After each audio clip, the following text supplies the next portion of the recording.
Muy buenos días, les habla Freddy Enrique Durán Moncada desde la ciudad de Rubio, estado Táchira, Venezuela. Apreciada audiencia, pues en la mañana de hoy traigo un tema muy interesante que muchas veces suele ser invisible por la escasa denuncia de las cuales llegan a los organismos de atención, que no es otro que el abuso sexual infantil. Esta presentación va dirigida a profesionales de la salud mental, como a padres, madres y representantes que de alguna manera son responsables de conocer esta temática. Comenzando con la trascendencia del abuso sexual infantil. Es tan importante conocer las cifras. La Organización Mundial de la Salud recientemente dio unos estimados de la prevalencia del abuso sexual infantil, cuando dice que hay 150 millones de niñas y 73 millones de niños que han recibido algún tipo de abuso sexual antes de los 18 años. Es una cifra realmente alarmante y que enciende las alarmas en cualquier país del mundo.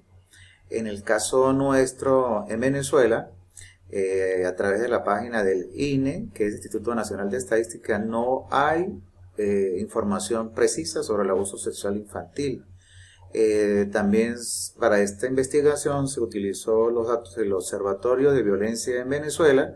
Salvo presenta o hace énfasis sobre los marcados índices delictivos que se han venido desarrollando. Para nadie es un secreto que nuestro país está sufriendo actualmente una importante diáspora, donde los niños, que son grupos más vulnerables, quedan al cuidado de abuelos y por lo tanto son blanco fácil para ese tipo de depredadores sexuales que están generalmente en el ambiente familiar o cercanos a los niños. Para esta investigación en particular, seleccioné dos conceptos básicos del abuso sexual. Uno, obviamente, de la Organización Mundial de la Salud, que habla como que es la acción que involucra a un adulto ejerciendo sobreestimulación erógena sobre el niño, que evidentemente no tiene ningún desarrollo evolutivo biológico, psicológico ni social, y que es una persona de fuerza sobre otra. También me llamó la atención una definición de la Academia Americana de Pediatría, que también hace muy similar a la anterior definición, pero en este caso nos hace un inciso sobre que aparte del contacto físico también es visual. Aquí tenemos el referente de Vitriol, Vázquez, Iturre y Muñoz en el año 2007. Revisando los antecedentes, hay muchísima información en las redes, específicamente para esta presentación. Este tipo de investigación tomé como punto de partida a Cuica Juana Berins y Dora Felbar. Ellas son dos psiquiatras infantiles radicadas en Buenos Aires que hicieron una investigación sobre cómo enfocar el abuso sexual infantil. Asimismo, un trabajo de María Jacqueline de peruana en el año 99, y aquí en Venezuela un trabajo de Perdomo Lisnet y Santiago Ken del 2010. Todos dan una remanente, una semblanza sobre el abuso sexual infantil.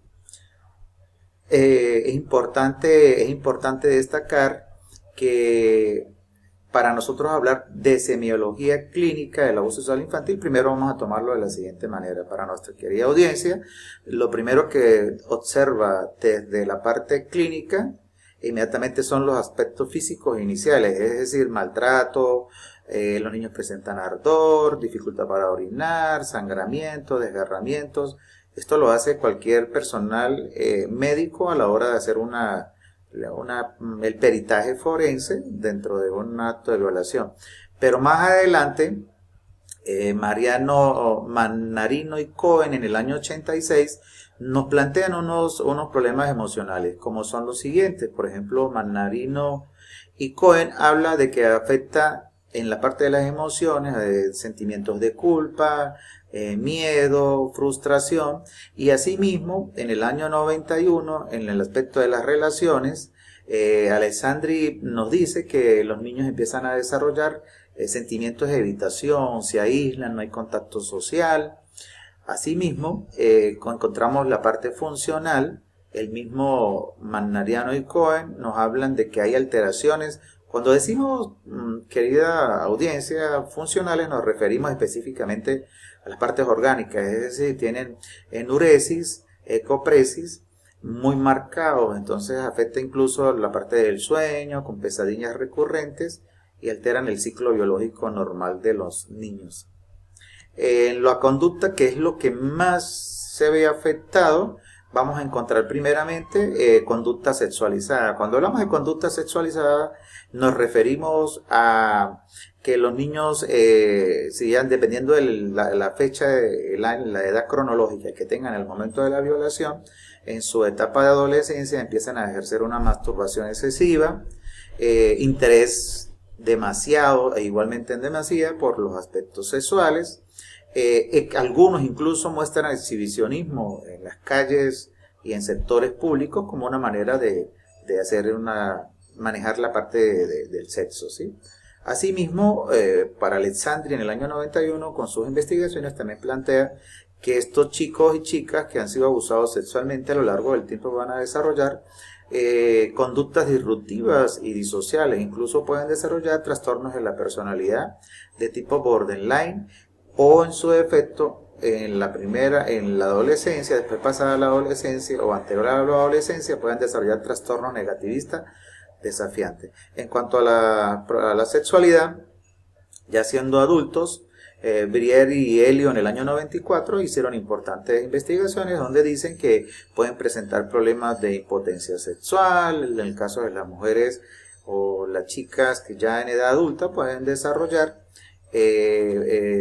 conductas sexuales muy marcadas, como es el caso de ninfomanías de tipo patológicas y los varones de tipo satiriasis. Pero para esta investigación, que es el objetivo principal, que es conocer cómo afecta ese hecho violento el aparato psíquico del niño, inmediatamente lo vamos a clasificar en un primer encuentro, que es a corto plazo e inmediatamente después de acaecido el suceso. Nos dice Christopher Bolas en el año 93, dice que las experiencias de sobreestimulación de las zonas erógenas para un yo corporal primario, como es el caso del niño, hace que se desvinculen muchas situaciones. Por ejemplo, el apego afectivo que logra desarrollar el niño hacia los adultos empieza a tener un sinónimo de fractura, es decir, que en la concreción del niño van a haber, en la concreción tópica de las estructuras psíquicas van a tener algún tipo de complicación. A mediano plazo, pues, el húngaro Sándor Ferenczi en el año 33 habla de una progresión traumática, es decir, en el tiempo ese tipo de evento va a tener evolución en la psiquis del niño ya en su etapa de adolescente y de adulto, porque lo va a hacer enfrentarse a una premaduración patológica, lo que le va a generar en su psiquis que genere mecanismos de defensa primarios. Eso ya lo decía Ana Frank, como es el caso de negación, idealización, identificación proyectiva y escisión. Es muy común ver en la consulta psicodinámica jóvenes, adolescentes entre los 13 y 14 años, que hacen regresiones a estadios anteriores al hecho violatorio como una manera de paliar y bajar la ansiedad. Es una manera de resguardar su psiquis y a través de ese proceso de regresión. Y a largo plazo, ya después de lo pautado por el húngaro Sándor Ferenczi, a largo plazo vamos a tener algo muy particular. Algunos individuos ya en etapas adultas hacen introyecciones o fantasías donde se encuentran nuevamente con el violador y lo idealizan de una manera tal que ese violador ya no viene a hacerles daño, sino es una manera de que los va a cuidar.